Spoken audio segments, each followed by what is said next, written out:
আজকে আমি খাসির মগজ ভেজে আপনাদেরকে দেখাবো। ফার্স্টে আমি খাসির মগজটাকে ধুয়ে নিয়েছি, এবার কেটে নিব ছোট ছোট করে।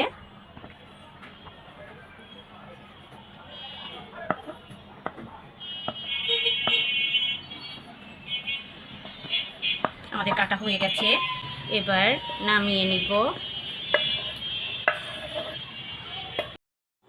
কড়াইটা গরম হয়েছে, তেল ঢেলে দিব।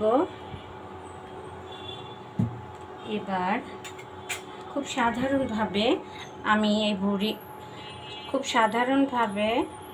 আমি এই মগজটা ভেজে আপনাদের সঙ্গে শেয়ার করব। পেঁয়াজগুলো একটু বাদামি হতে দিব।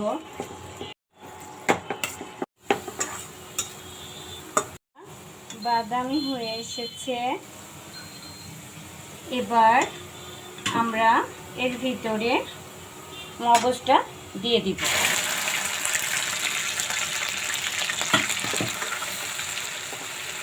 এবার এর সঙ্গে দিব দারচিনি, হলুদের গুঁড়া,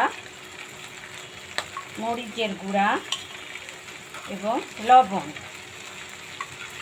সহজে এই মগজটা ভাজা হয়ে যাবে মাত্র 2-3 মিনিটের ভিতর, আর খেতে হবে খুবই মজাদার।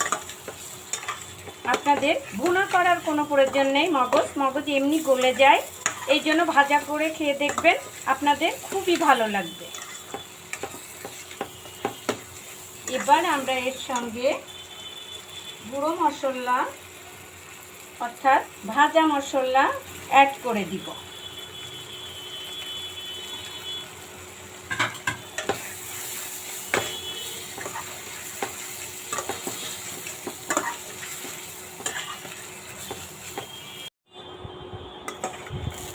আমাদের মগজটা ভাজা হয়ে গেছে, এই দেখুন কত সুন্দর তেল ছেড়ে দিয়েছে। এবার আমরা নামিয়ে পরিবেশন করে দেখাবো।